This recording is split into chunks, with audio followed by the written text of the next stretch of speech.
Mercredi 11 mai 2022. Lecture du livre des Actes des Apôtres, chapitre 12, 24, verset 13, 5. En ces jours-là, la parole de Dieu était féconde et se multipliait.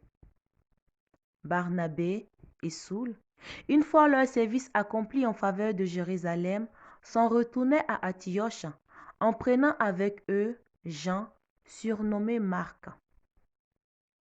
Or, il y avait dans l'église qui était à Antioche des prophètes et des hommes chargés d'enseigner: Barnabé, Siméon, appelé le Noir, Lucius de Cyrène, Manaën, compagnon d'enfance d'Hérode le tétrarque, et Saul.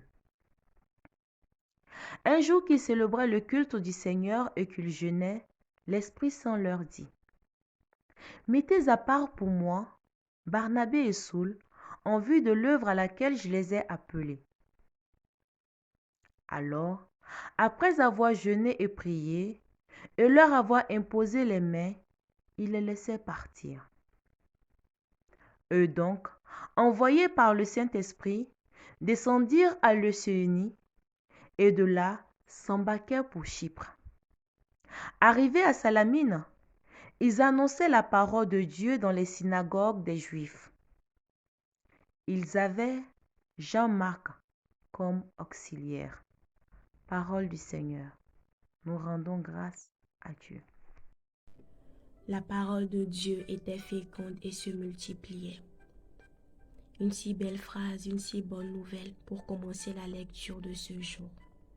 La parole de notre Seigneur se répand. Et si les disciples sont en train de réussir dans cette mission qui leur a été confiée, ce n'est pas en comptant sur leurs propres moyens, c'est en comptant sur le Christ. Comme nous pouvons lire dans la suite de la lecture, il nous est dit: un jour qu'ils célébraient le culte du Seigneur et qu'ils jeûnaient, l'Esprit Saint leur dit. Ils priaient, ils jeûnaient et l'Esprit Saint leur parla. Oui, parfois nous voulons faire des choses pour le Seigneur. Nous voulons aller vers les gens, nous voulons ramener des gens au Seigneur. Nous voulons faire du bien autour de nous. Nous voulons faire ce que le Seigneur attend de nous, sans même prendre la peine de nous poser la question: qu'est-ce que le Seigneur il attend de moi aujourd'hui? Qu'est-ce que le Seigneur il veut que je fasse pour lui? Alors, aujourd'hui, nous devons commencer par prendre le temps de nous poser cette question, de nous demander: Dieu, il veut que je fasse quoi pour lui aujourd'hui? Et ensuite, nous devons attendre.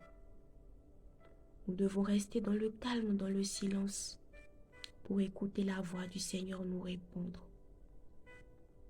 Nous devons rester dans la prière, dans le jeûne, dans tous ces exercices spirituels, dans toutes ces attitudes de prière qui nous permettront d'entendre la voix du Seigneur. Et cette voix également, nous pouvons l'entendre dans chaque petite chose qui nous arrive chaque jour, en faisant attention. Car dans la vie de celui qui croit, il n'y a pas de hasard, il n'y a que des signes.